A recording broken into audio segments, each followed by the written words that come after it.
My name is Tony Garcia, and this is my mock interview. Tell me about yourself. I am a very motivated person.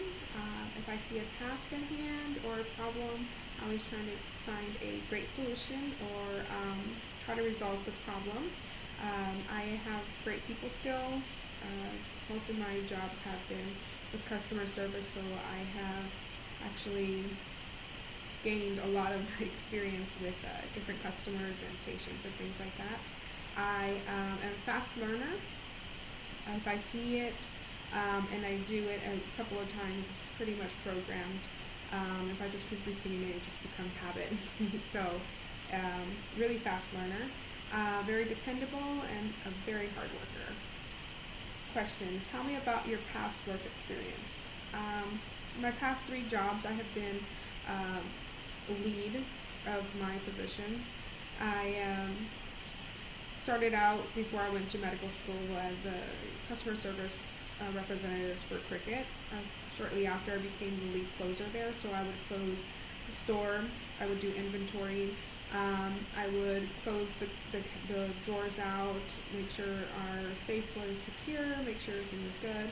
I also worked on selling plans and accessories and phones. Then I went to school for a medical assistant, graduated.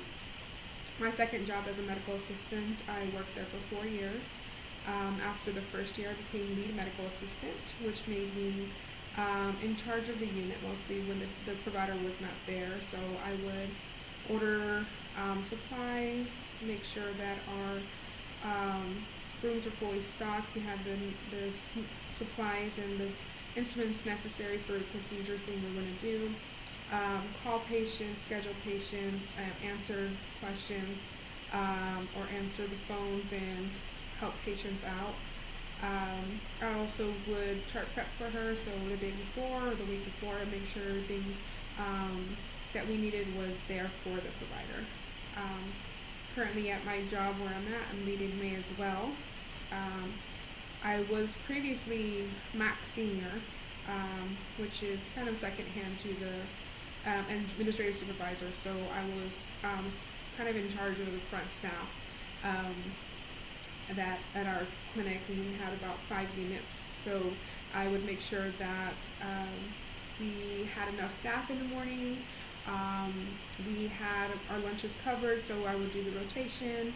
I would give out money bags in the morning. I would also do cash deposits. I would also help the supervisor with scheduling and making sure the templates were correct for each provider that we had. I would also come in on the weekends and help when we had weekend clinics.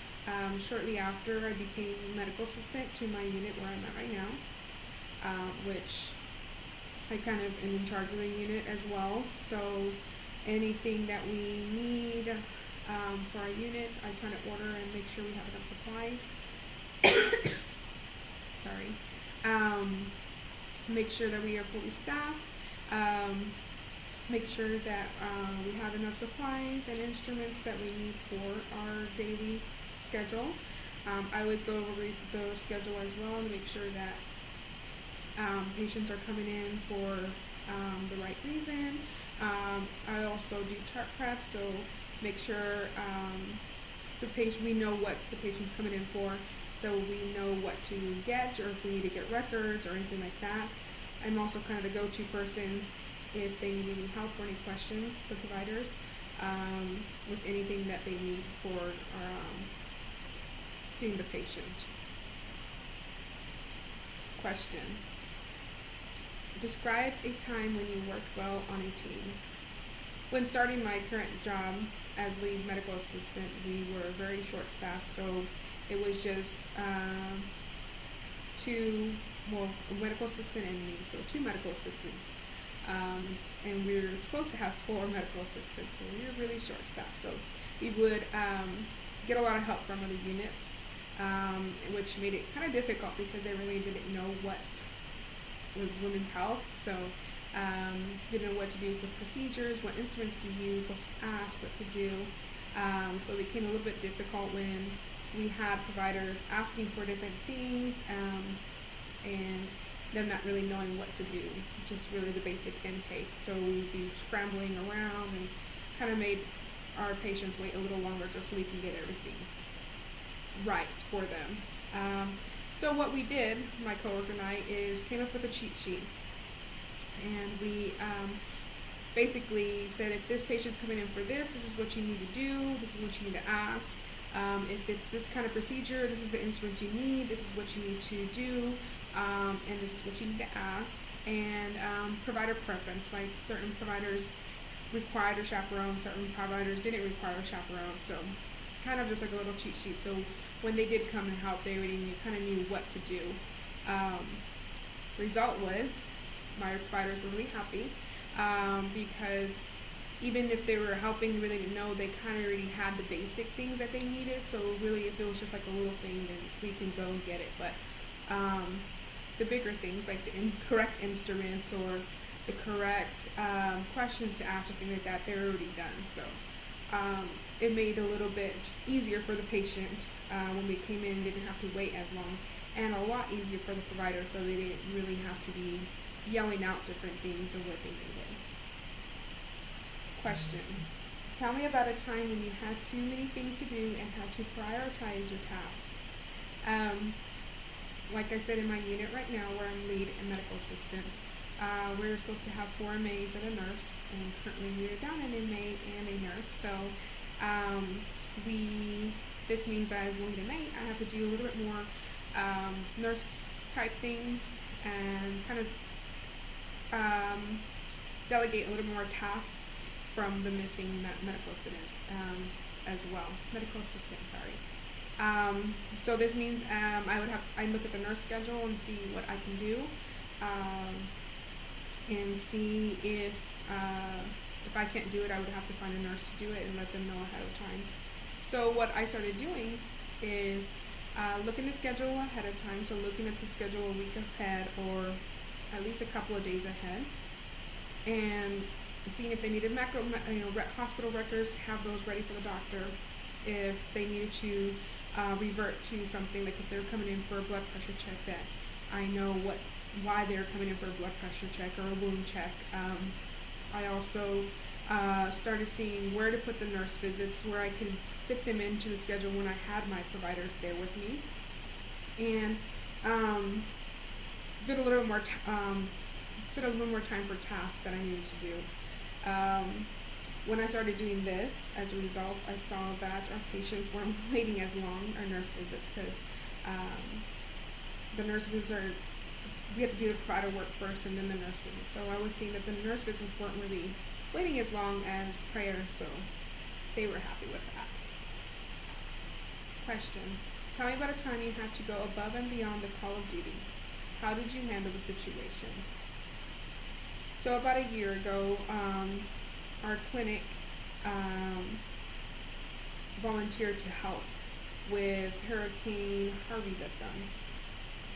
At that time, we also, our clinic was kind of not fully staffed as well, so they were looking for volunteers to help with them.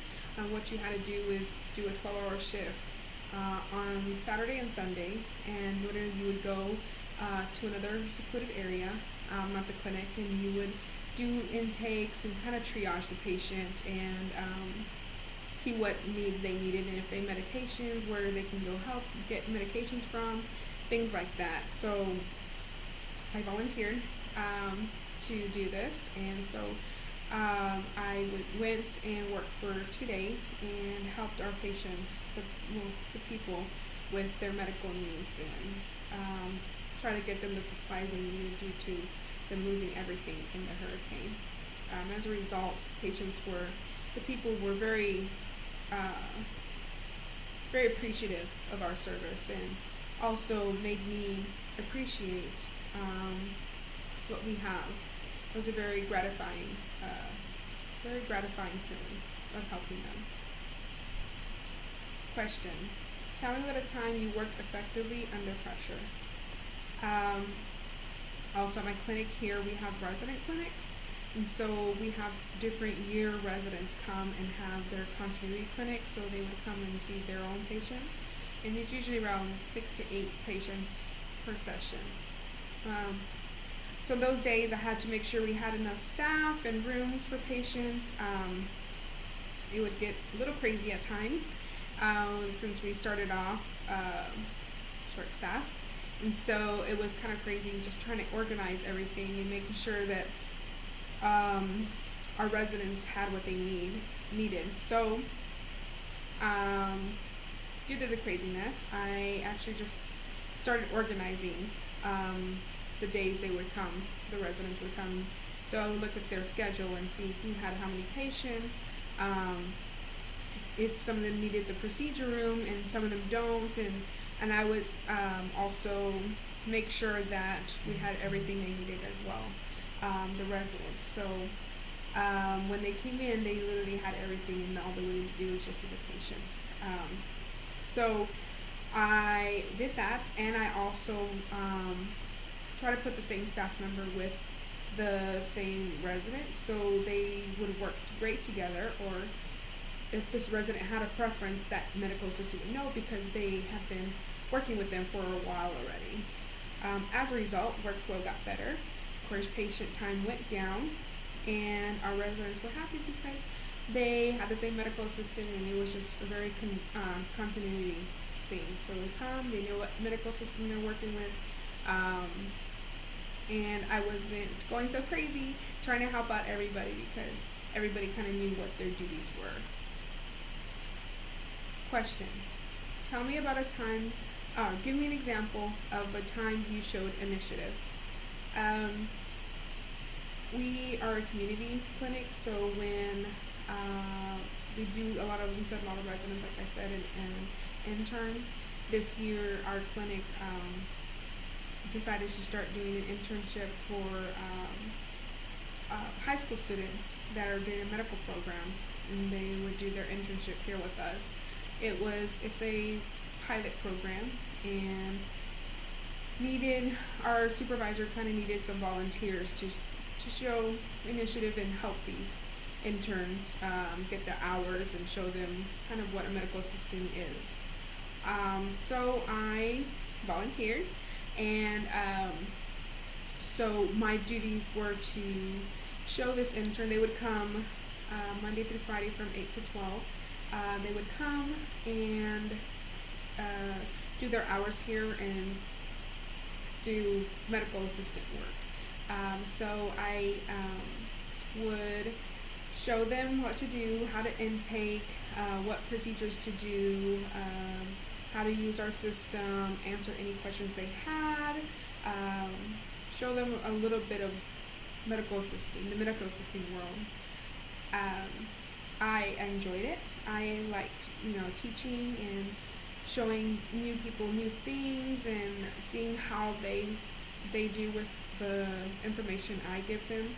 The student I have was a very, very, very, very, very impressionable person or student. She learned fast. She was already doing what medical assistants were doing maybe in their first 5 months, which I was really impressed. So also a very gratifying feeling that you taught somebody and they're going to be able to use it in their next work or their next job. Question: is there anything else you would like us to know about you? I'm a very down-to-earth person. I have a great sense of humor. I know that work comes first and then play, but I do like to see the positive side of things. I like to take everything, do everything professionally, and try to do as much as I can for whoever I'm working for, if I can. I am very energetic. If you see me around, I'm always doing something. I can never be bored. I just love my job, and I love doing what I do.